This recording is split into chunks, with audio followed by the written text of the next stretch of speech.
Thanks for coming over today, Brian. I Yeah, appreciate you. absolutely. Our schedules are all crazy. We all have families and crazy work schedules, so I We appreciate finally you making figured it time. out. Yeah. I have I've kind of been just cherry picking certain people that I want to talk to, and you've been on my list for a long time because I feel like we just don't have time at work to have deeper discussions about emergency medicine and avoiding burnout and things like that. And so I feel like this is a good way to just have a little bit deeper discussion and delve into mindsets about how you stay in a really challenging field long term, and stuff like that, and try to just help people out with kind of the viewpoints and stuff that you have.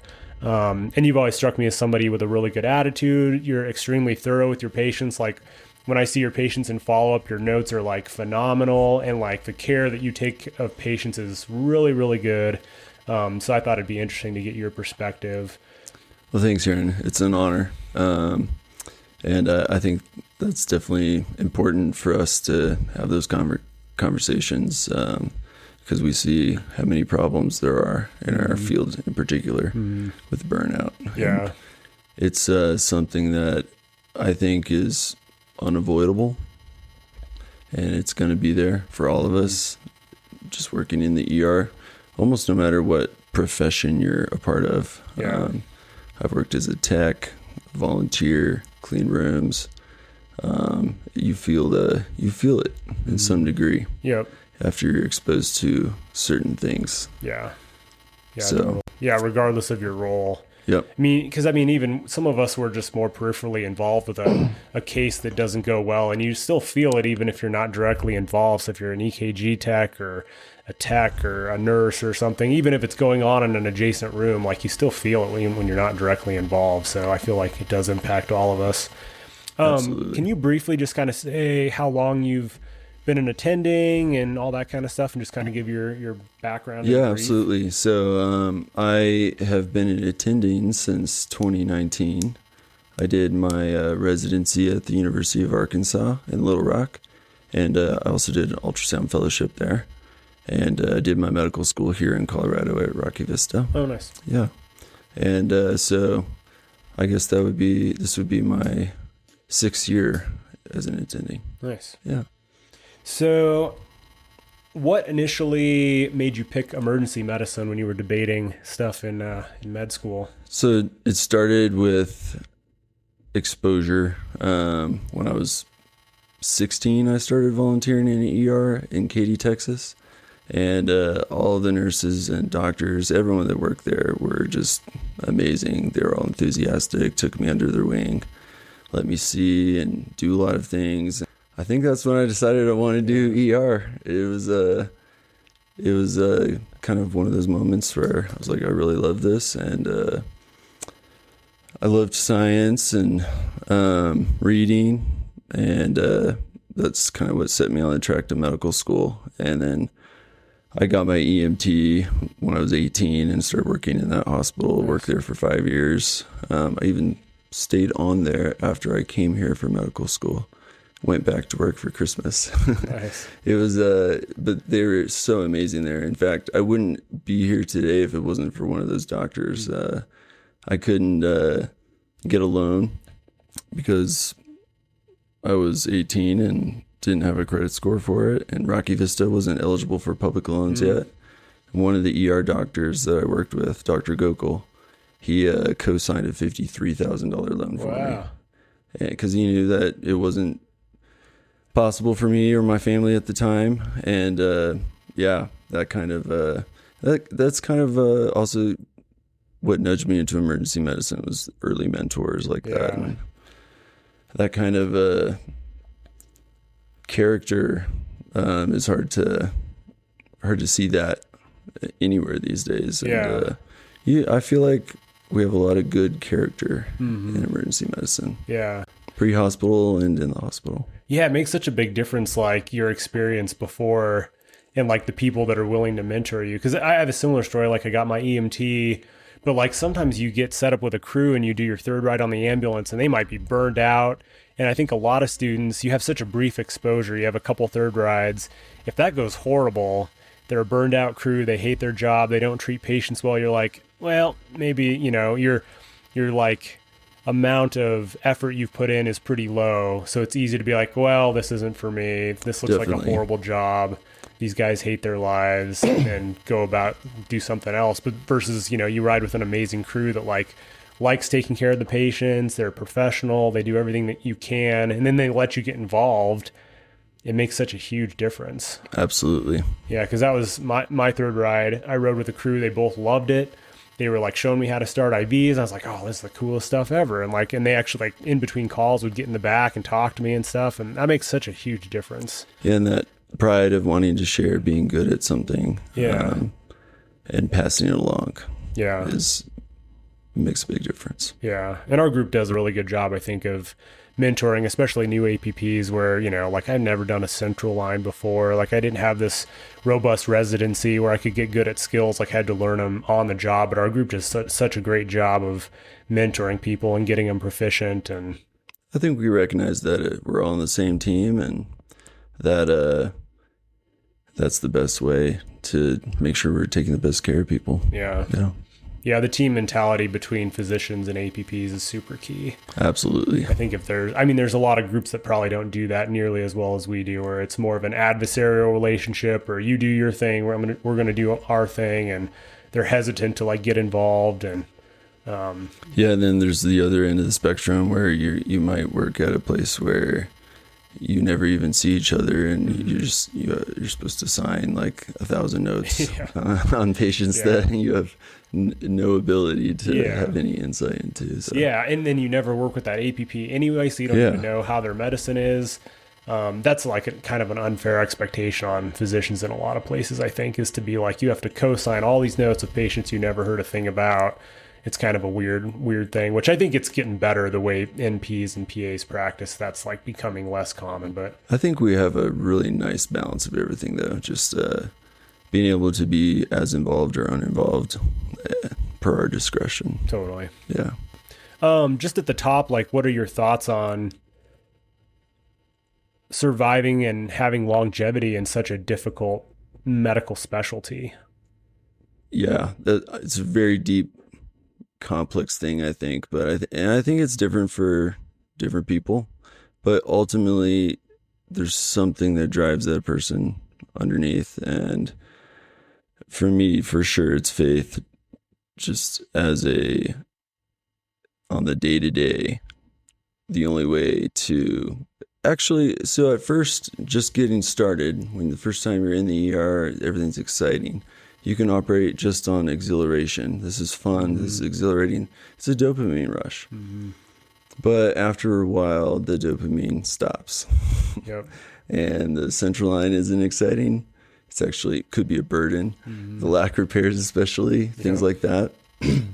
And at some point, your drive has to switch out of dopamine, which includes things like money. That can't be the primary motivator for staying 3 hours late just to help somebody through something. Or there's so many examples, but we all make sacrifices every day that we're not compensated for. So it can't just be money that drives us. And you're either chasing dopamine or you're chasing destiny the whole time. And I think if you focus on, it's hard not to chase dopamine sometimes. And it does help. It does help when we have a awesome win, crack a chest, someone survives. That's a dopamine rush still for most people. I don't think anyone in medicine still doesn't enjoy that occasional rush, but that's 1% of the time. Yeah. Or that's 0.5%. That's a great point. I don't think anyone's really talked about. It's that dopamine does sustain you for a good couple of years. Everything's exciting and it's a good busy, but that does tend to lapse and you've got to find something else. Absolutely. That's a good point. Something that drives you more. And when I say destiny, we could get real technical and theological with it, but I mean heaven. As a Christian, that is the goal for me. And everything we do every day contributes to that destiny, and trying to remember that in those times when the dopamine's not there and you're at a rock bottom, I think is what sees me through. Yeah, when you realize that it's your purpose and God has put you here for a reason. I mean, that's a pretty endless amount of motivation that you can kind of pull from, I feel like. Yep. And that's where I think ultimately how I got here is I view it as a vocation and not just a profession that I chose. I tried to listen throughout my life where I was being led, and this is where I ended up. And do I question it sometimes? Absolutely. Yeah. But usually those questions lead back to, yes, this is the path. Yeah. And how do I optimize that? Yeah. Yeah. On the APP side, like as a PA, you're always like, we can transition to another specialty a lot more easily than a physician. So, every now and then I'm like, should I go do something easier? Like that shift was really hard, but I still keep coming back to like, I feel like at least for this season of life, like this is where I'm supposed to be. And like, even this week, like I had some busy shifts, but like they really like were fulfilling. Like I took really good care of patients, even without a couple that had some emergent problems that I took care of without even getting a physician involved, a legitimate, I don't want to be too specific, but like, simple emergencies that need a specialist to operate. And I can handle that even without a physician, get them to the OR quickly, provide top-notch emergency care. And like, that's very fulfilling when you're like, there's a legitimate problem there. The specialist is involved quickly. They're going to the OR. Like, that's really gratifying when you find the problem that, a lot of times we search for the problem, everything's negative, it's not there. But when you find it and you can make a disposition quickly and get them the right care quickly, it's so satisfying to be like, I'm glad that person came in today. They had the real problem and we took care of it quickly. Everything worked perfectly. The imaging got done quickly. The specialist got involved quickly. It's nice when everything comes together. And I think what you're talking about are the dopamine rush moments. That's like true. Those are the ones that still fuel the fire here and there. And I think in my mind, those are graces given to us to keep us going. Mm-hmm. I think that's divine help sometimes. Yeah. No, that's a good point. That is like the dopamine that probably actually encouraged me this week. It was, using my skills, as much as I could. And yeah.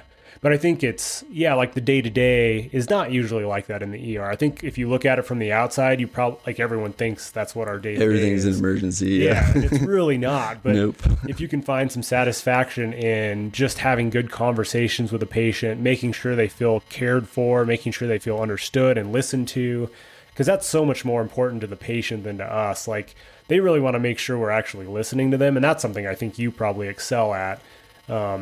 Is listening Appreciate to people. the compliment. Because I feel like it's so easy to go in a room and ask a bunch of yes and no questions and just roll through stuff.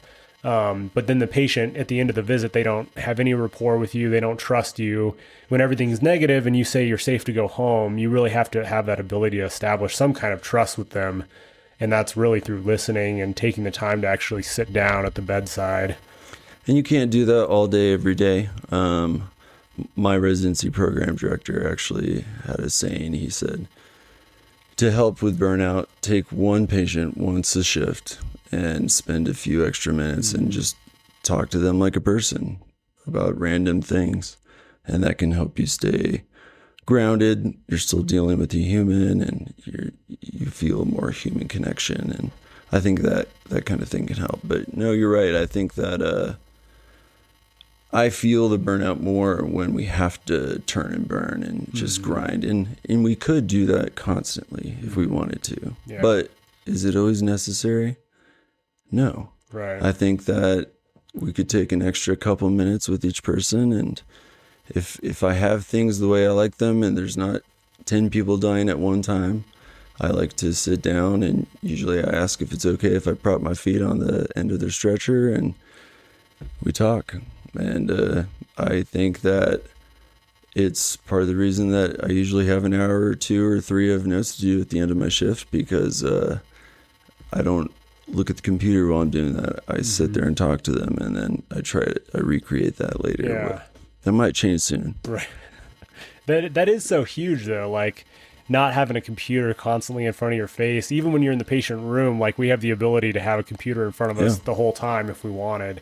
And it's supposedly the way to stay on top of your notes. Yeah. That's right. one of the most successful ways. Yeah, and maybe with, AI and stuff, maybe That could change things for me. Yeah.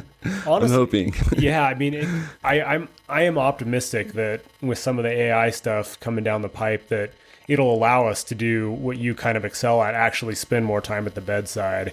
And I think that would help all of us just a ton if It would be nice not to be punished for it, basically. Yeah, because, exactly. I don't see why I should have to do that again. Yeah. Like, if we have the technology, Yeah. I'm happy to Yeah. happy to move on to the next person instead of taking that time to write a note. Yep, totally. Yeah. Yeah, that'd be awesome if that makes some positive changes. How do you recognize in yourself personally when you're starting to kind of feel that burnout? It's a pretty recognizable feeling for me, I would say. It wasn't at first, like, you just feel bad. It's like that person that comes into the ER, what's wrong with you? I just feel bad. It's not, I don't think, a specific sign or symptom always for an individual. It might be that you're not as talkative that day, or you're making bad decisions on your drive in, cutting people off, flicking people off. You might be rude, cursing more. You might be making worse decisions. Some people start, drinking or using other substances. There's other things. Those are pretty recognizable red flags, but it's a general sense of not being whole. Yeah. And that, I think the best way I can describe it is that you've had something taken from you. Mm-hmm. You feel like you're missing a piece, and I think that that's burnout. Yeah. When you think that you start just spiraling from there. Mm-hmm. Like, what I do doesn't matter. I don't make the money that I want to make. I can't pay the bills that I want to pay or get the things that I want. But if you keep going that way, eventually you don't want to do it anymore. And I think we see that all the time with people quitting. And the people that are forced to keep working because they have to. Various financial decisions or whatnot, and that's the way they feel, but they don't have any other choice, which is a whole nother topic in medicine, the golden handcuffs. Going in hundreds of thousands of dollars of debt. And what if it turns out that it's not what makes you happy? Yeah. You can't generally just find something else to do that can pay back your loans. Right. And these are all thoughts I've had when I've gone down the spiral. Like, how am I going to get out of this? Yeah. Damn, I don't have any choices. Yeah. But eventually, that spirals because of searching for the wrong things, wanting the wrong things. You always want that dopamine surge. Well, you can't have that constantly. Yeah. Even if you work at LA County, you're not constantly satisfied with what you do. I think sometimes people have this idea of, like, when you're a physician, you have like this endless income stream. And so much of it is about the decisions I think you make. Like Lucas was on a few weeks ago and he talked about it. It's a good path to stability, job security, and you can be very comfortable, but it's not, you don't have an endless supply of money. You're not all automatically super wealthy.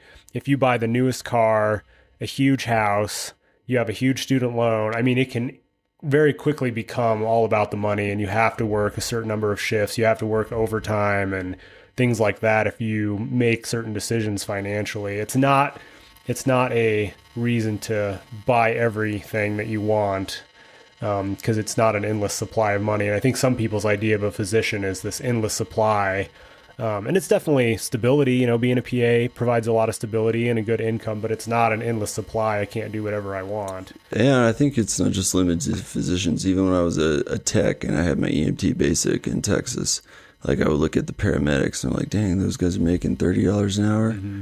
Like all I need to do is do that, and then I can afford this or that. And you can keep going, you can keep leveling up, but until you define what wealthy is for you, then that's definitely, and I think that's a big contributor to at least a percentage of the burnout in all of medicine is just because you see the money does open up your eyes to things and opens doors, and then the human nature is just to see what other people have. There's always going to be someone else that has a bigger, better, faster, more expensive, more luxurious thing. Yeah. But that can't be what the end goal is. Totally. When you start to like feel burned out, what are some ways that you combat that? I think that it just depends on what specifically I'm feeling. Like, I get off a string of 6 night shifts. Usually I'm just feeling like super exhausted. And so a lot of times the priority is addressing a physical need of some kind, just sleep, rest, good nutrition. I've really gotten into cold plunges. I think there's something to it's probably a dopamine surge, honestly. Yeah. But it's one of the healthier ways to receive one. Yeah. But just spending time relaxing, sometimes alone.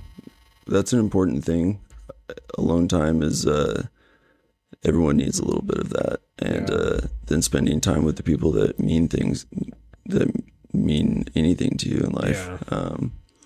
The people that your family. That's really, my wife is usually what gets me out of a spiral. I would say she's the main thing and she's a physician too, so she recognizes it fairly quickly. Like when I start talking about insurance companies and just big societal level problems, it's obvious that I don't have any control over any of those things, but they all add up and make our jobs harder. Yeah. Yeah, I think when you focus on all these external things that we have no control over, that is a good sign of burnout, because you're focused on what the government's doing and new policies and fights with health insurance companies paying for things. And fortunately in the ER, we don't have to worry about that as much. Like you can order kind of whatever test you want and it's in an emergency setting, so it's going to get done. But the majority of our patients are there because they couldn't get it somewhere else. Exactly. So. Yeah.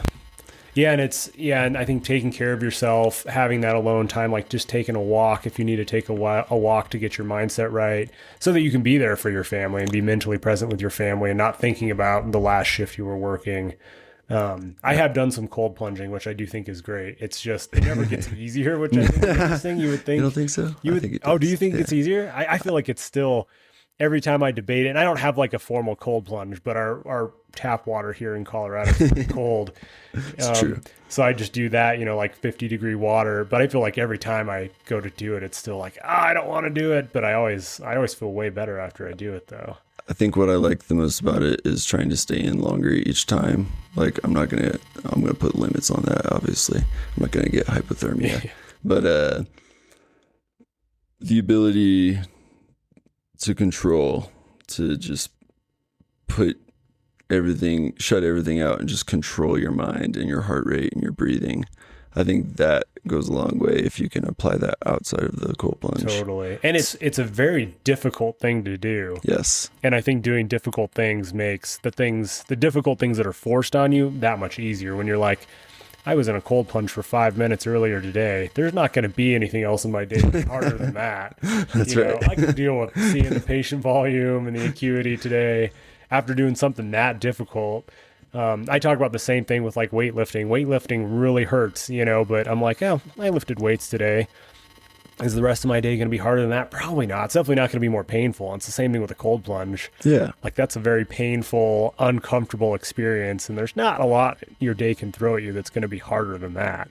And you chose to do that hard thing, which I think is key. And I think another thing it helps with is just getting into the moment, which is ultimately what I think everyone who experiences burnout, that's how they get out of it, is they find a way to live more in the moment. And there's tons of religious and different philosophies on mindfulness, and that's probably the goal of a lot of these different approaches is just how to connect with the moment, because there's plenty of research that shows that you're happier if you live in the moment. That's the goal of a lot of these therapies, and being mindful, we're unique as humans in that we have a free will and a mind that can think about the past, the present, and the future all at the same time sometimes. And we have a tendency for our minds to wander.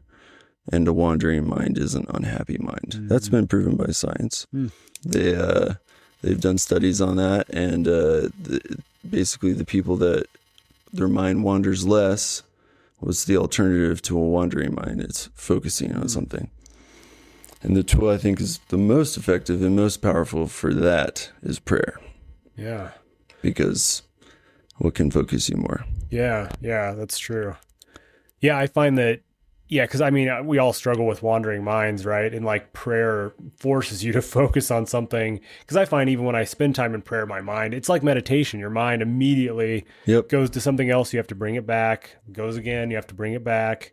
I think that's particularly true for those of us that ended up in this specialty too. Yeah, that's true. Our mind skips around a lot. Yep. It's part of what makes us good at what we do.